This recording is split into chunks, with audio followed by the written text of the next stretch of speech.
मित्रांनो, नमस्कार. मी बाबाराव मुसळे. मी एक नवीन मालिका आपल्यासमोर घेऊन येत आहे. सारं काही बाबाराव मुसळे या माझ्या चॅनलमार्फत. काही असं, काही तसं. याआधी 2 व्हिडिओ मी या मालिकेतले टाकलेले आहेत. हा तिसरा व्हिडिओ आहे. याच्यामध्ये मी वेगवेगळ्या विषयांवर चर्चा करणार आहे, संवाद करणार आहे. अर्थात ती माझी मतं असतील. आपल्याला ती पटतील न पटतील हा भाग वेगळा.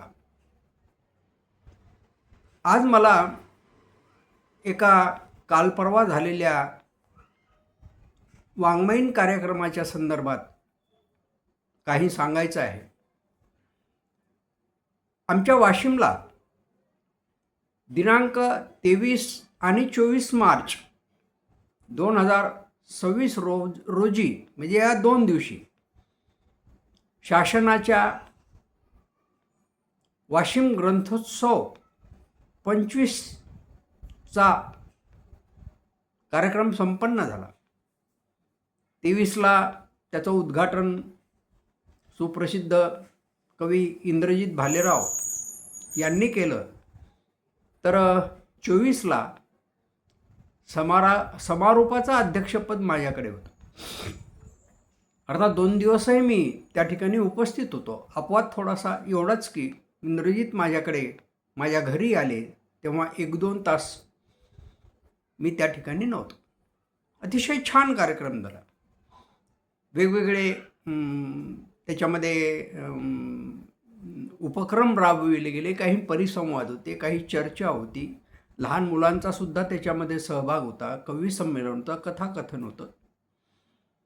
आणि शेवटी माझं अध्यक्षीय भाषण झालं. माझं शेवटी अध्यक्षीय भाषण झालं असं म्हणण्याचं कारण असं की फक्त अध्यक्षीयच भाषण झालं. त्याच्यामध्ये बाकीची जे पाहुणी मंडळी होती त्यापैकी कोणीही काही बोललं नव्हतं, कारण फार उशीर झाला होता कार्यक्रमाला. म्हणजे 23 आणि 24 या 2 दिवस माझा वावर त्या वास्तूमध्ये होता, त्या परिसरामध्ये होता.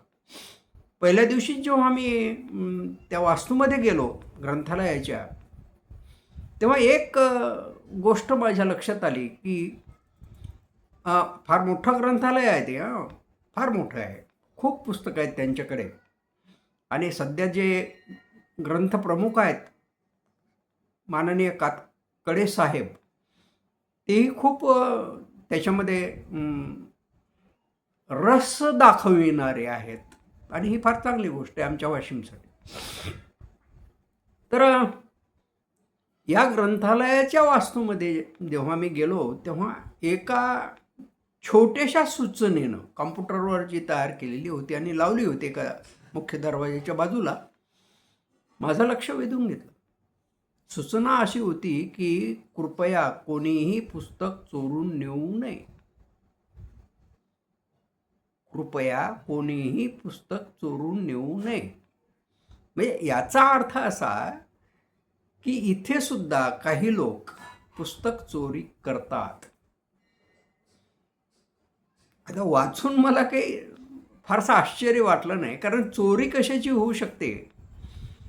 फार मौल्यवान गोष्टींचीच चोरी होते, दागिन्यांची, पैशाची, अडक्याची वगैरे, असं काय नाही. पण चोरी करणाऱ्या माणसाच्या दृष्टीने तो ज्या वस्तूची चोरी करतो ती त्याला मौल्यवान असते.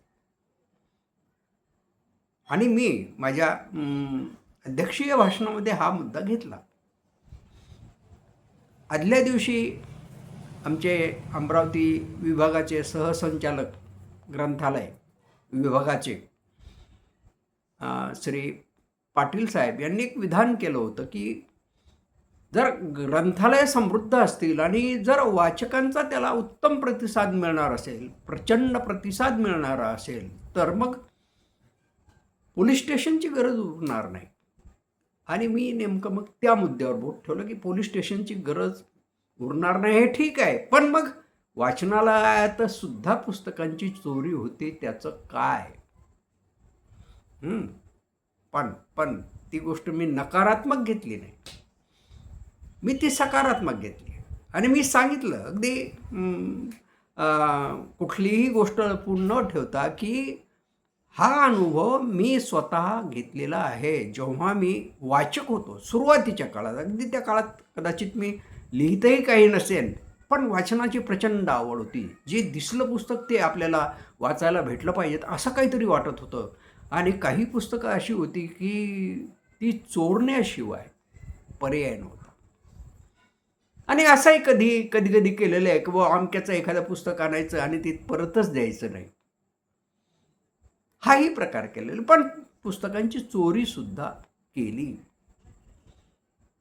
आणि मग मी सांगितलं की बघ, माझ्यासारखा एखादा लेखक पुस्तकाची चोरी किंवा पुस्तकांच्या चोऱ्या करून त्यातून जर कथाकार, कादंबरीकार, कवी होत असेल तर अर्थात ही चांगलीच गोष्ट आहे. मृच्छकटिक नाटकातल्या त्या शर्विलकाचंही मी उदाहरण दिलं की तो शर्विलक इतका चतुर होता, म्हणजे जन्मतःच त्याचा अंगी तसा गुण होता असं म्हणतात त्याच्याबद्दल, की तो जेव्हा आईच्या अंगावर दूध पित होता तेव्हा पाहता पाहता तो आईच्या गळ्यातले दागिने चोरत होता किंवा लंपास करत होता. अर्थात याला अतिरेकी असं वर्णन म्हणता येईल, ठीक आहे. पण त्या शर्विलकानं सुद्धा त्याची जी प्रेयसी, जी राजकुमारीची दासी होती, तिला तिच्या दास्यत्वातून मुक्त करण्यासाठी पैसे हवे होते त्याला, आणि ते पैसे त्याच्याजवळ नव्हते कारण तो गरीब होता. आणि म्हणून मग त्यानं नाईलाजानं राजवाड्यातल्या दागिन्यांची चोरी केली. आणि अर्थात पुढे चालून त्याचा पश्चाताप त्याला झाला.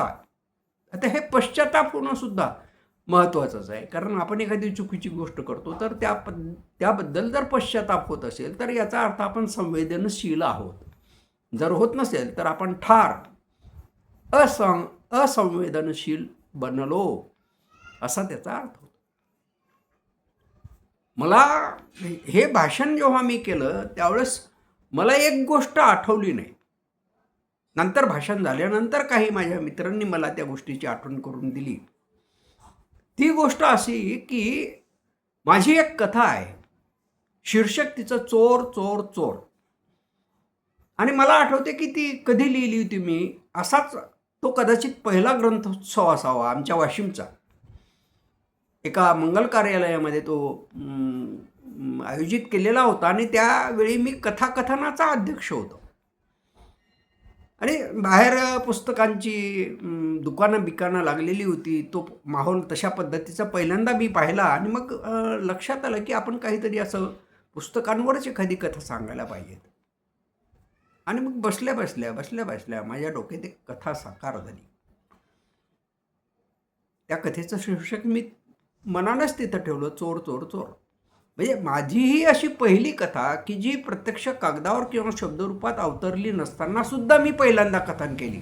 आणि पुढं ती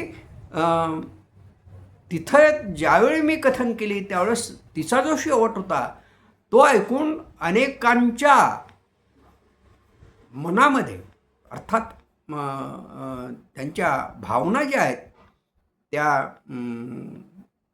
असं की अनकंट्रोल्ड झाल्या. अक्षरशः लोकांच्या डोळ्यामध्ये आसू आली.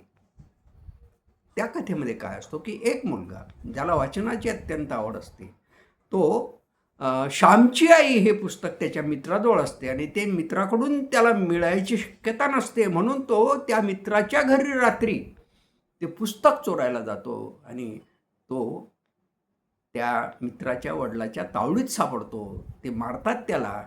आणि तो मुलगा जेव्हा, म्हणजे त्या माणसाचा मुलगा जेव्हा तिथं येतो आणि पाहतो की अरे हा तर माझा मित्र आहे, आणि मग तो सांगतो की बाबा याला मारू नका, हा तुमचे पैसे चोरण्यासाठी आला नव्हता.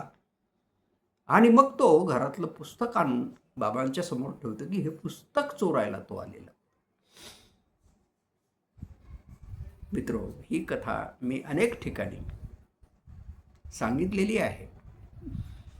इतकंच काय, 2 वर्षापूर्वी अंमळनेरला जे अखिल भारतीय मराठी साहित्य संमेलन झालेलं होतं त्यामध्ये सुद्धा मला कथाकथनकार म्हणून सहभाग घेता आला आणि त्यावेळेसही मी मुद्दाम, कारण साने गुरुजींची ती भूमी आहे म्हणून मी हीच कथा तिथे सांगितली होती आणि तोच अनुभव मला आला की ऐकणारे जे होते ते भावूक झालेले होते. जर अशा पद्धतीनं पुस्तक चोरी ही गोष्ट जर उपकारक ठरत असेल एखाद्याच्यासाठी, तर पुस्तकं चोरायला काहीही हरकत नाही. पण पण पण आपण असं करू नका. जर तुम्हाला कोणतं पुस्तक कोणाकडून हवं असेल तर ते त्याला विचारा आणि मग वाचायला न्या. नमस्कार.